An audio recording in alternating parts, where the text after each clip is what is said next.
Live street Bharat में आपका बहुत बहुत स्वागत है। साथियों, आज हम बात करेंगे मुफ्तखोरी के ऊपर। अभी कुछ दिन पहले ही सुप्रीम कोर्ट ने हमारी पीआईएल को एक्सेप्ट किया है और हमने जो मांग किया था कि जो पॉलिटिकल पार्टियां अनकंट्रोल्ड तरीके से मुफ्तखोरी को बढ़ा रही हैं उनका सिंबल सीज किया जाए, उनकी मान्यता रद्द हो। उस पीआईएल पे सुप्रीम कोर्ट ने केंद्र सरकार और चुनाव आयोग को नोटिस भेजा है। एक हम पुरानी कहावत सुनते आ रहे हैं, जितनी चादर हो उतनी पैर फैलाओ, और कभी उधार लेके मत घी पियो। लेकिन पॉलिटिकल पार्टियां वही कर रही हैं, उधार लेके घी पिला रही लोगों को। आंध्र प्रदेश के ऊपर 4 लाख करोड़ का कर्ज है। आंकड़ा समझिए, 4 लाख करोड़। 4 करोड़ नहीं, 400 करोड़ नहीं, 4000 करोड़ नहीं, 40,000 करोड़ नहीं, 4 लाख करोड़। बंगाल के ऊपर 5,62,000 करोड़ का कर्ज है और बंगाल भी मुफ्तखोरी को बढ़ा रही है। उत्तर प्रदेश के ऊपर 6,53,000 करोड़ का कर्ज है। उत्तर प्रदेश में एक पॉलिटिकल पार्टी कह रही है कि हम हर महीने 1,500 रुपए देंगे, दूसरी पॉलिटिकल पार्टी कह रही है हम हर महीने हम छात्राओं को स्कूटी देंगे। अभी भी वहां कंपटीशन चल रहा है, लेकिन उत्तर प्रदेश के ऊपर 6,53,000 करोड़ का कर्ज है। तेलंगाना के ऊपर, छोटा सा राज्य है तेलंगाना, 3,12,000 करोड़ का कर्ज है। तमिलनाडु के ऊपर 6,59,000 करोड़ का कर्ज है। तमिलनाडु के बारे में आप जानते हैं, मुफ्तखोरी वहां बहुत पहले से चली आ रही है। कोई मंगलसूत्र बांट रहा था, कोई साड़ी बांट रहा था, कोई कुछ बांट रहा था, कोई कलर टीवी दे रहा था, खजाने को लूट रहे थे। तो ये जो तमिलनाडु के ऊपर 6,59,000 करोड़ का कर्ज है, इसका भी मूल कारण है भ्रष्टाचार और मुफ्तखोरी। राजस्थान के ऊपर 4,77,000 करोड़ का कर्ज है, इसका मूल कारण है भ्रष्टाचार और जनसंख्या विस्फोट। पंजाब, जिसकी जनसंख्या 2.25 करोड़ है, पंजाब के ऊपर 2,83,000 करोड़ का कर्ज है। यानी पंजाब का छोटा बच्चा भी 1 लाख रुपए के कर्ज में है।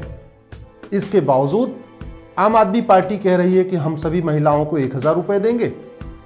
कांग्रेस कह रही है हम 2,000 रुपए देंगे, और 2,000 भी नहीं देंगे बल्कि कॉलेज जाने वाली छात्राओं को स्कूटी देंगे। जो 12वीं पास करेगी उसको 20,000 देंगे, जो 10वीं पास करेगी उसको 10,000 देंगे। और हर एक पंजाब के निवासी के ऊपर पहले से ही 1 लाख रुपए का कर्जा है। महाराष्ट्र 6,08,000 करोड़। मूल कारण भ्रष्टाचार, जनसंख्या विस्फोट, मुफ्तखोरी। मध्य प्रदेश के ऊपर 3,17,000 करोड़ का कर्ज। केरल, छोटा सा राज्य है केरल, और जहां पढ़े लिखे लोग हैं, सबसे ज्यादा लिटरेसी रेट है केरल का, वहां पे भी 3,35,000 करोड़ का कर्जा है। मैं रिपीट कर रहा हूं, 3,35,000 करोड़। कर्नाटक 4,61,000 करोड़।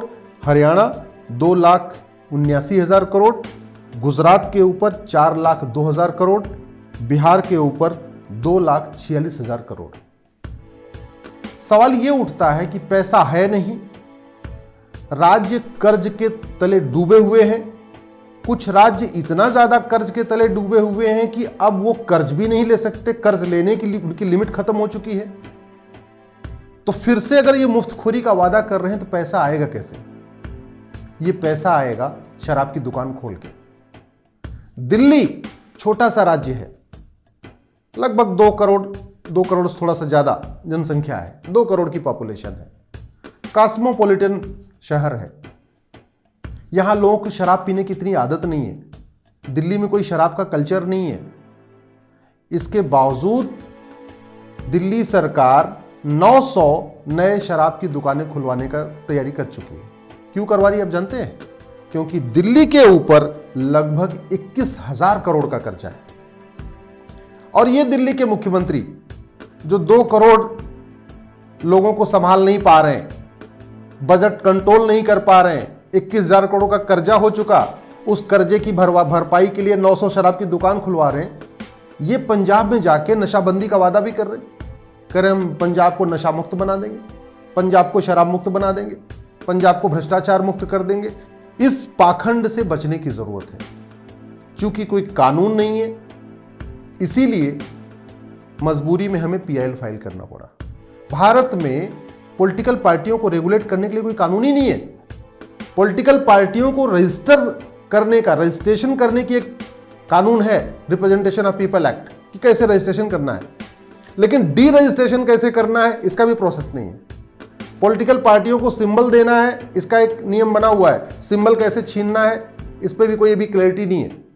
तो नतीजा यह है, जहां पूरी सरकार पॉलिटिकल पार्टी चलाती है, क्योंकि आप अगर देखें तो पूरी की पूरी जो गवर्नेंस है, जो सरकार चलती है, वो इनडायरेक्टली पॉलिटिकल पार्टी कंट्रोल करती है।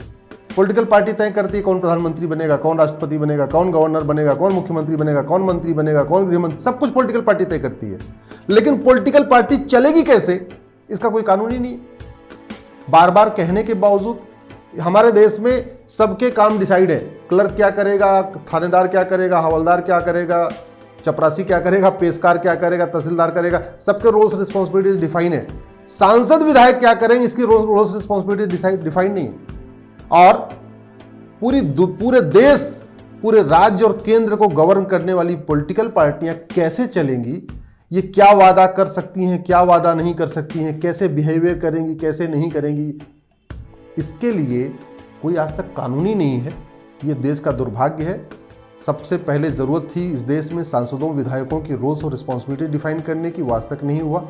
सबसे पहले ज़रूरत थी इस देश को पॉलिटिकल पार्टियां कैसे चलेंगी उसके लिए कानून बनाने की। अनफॉर्चुनेटली वो कानून भी नहीं बना। तो अंत में हमने मजबूरी में पीआईएल फाइल किया है कि कम से कम मुफ्तखोरी को रोकने के लिए गाइडलाइन बने। इलेक्शन कमीशन अपनी जो पावर है, उसकी plenary power, inherent power, article 324 में मेरा ये कहना है कि अगर हम आपको कुछ दे सकते हैं तो आपसे ले भी सकते हैं। पॉलिटिकल पार्टियों को जो सिंबल मिलता है इलेक्शन कमीशन देता है। इलेक्शन कमीशन अगर सिंबल दे सकता है तो सिंबल ले भी सकता है। पॉलिटिकल पार्टियों का रजिस्ट्रेशन कर सकता है तो डी रजिस्टर भी कर सकता है। दुर्भाग्यवश हमारे देश में केवल टीएन सेशन साहब ने ही आर्टिकल 324 की पावर को यूज़ किया। बाकी जितने भी हमारे इलेक्शन कमिश्नर आए, उन्होंने केवल वो बस काम करते रहे, लेकिन उन्होंने अपना पावर को नहीं दिखाया, पावर का यूज़ नहीं किया। इसलिए ये नौबत आ गई है। अगली बार आप वकील साहब देखते रहिए। लाइव स्ट्रीट भारत को सब्सक्राइब करके रखिए। लाइव स्ट्रीट भारत के आर्टिकल्स को भी पढ़िए, केवल वीडियो नहीं। लाइव स्ट्रीट भारत पे बहुत सारे अच्छे आर्टिकल्स भी आते हैं और वो लीगल फील्ड से आते हैं, उनको भी पढ़िए। और फिर मिलेंगे। धन्यवाद, आभार।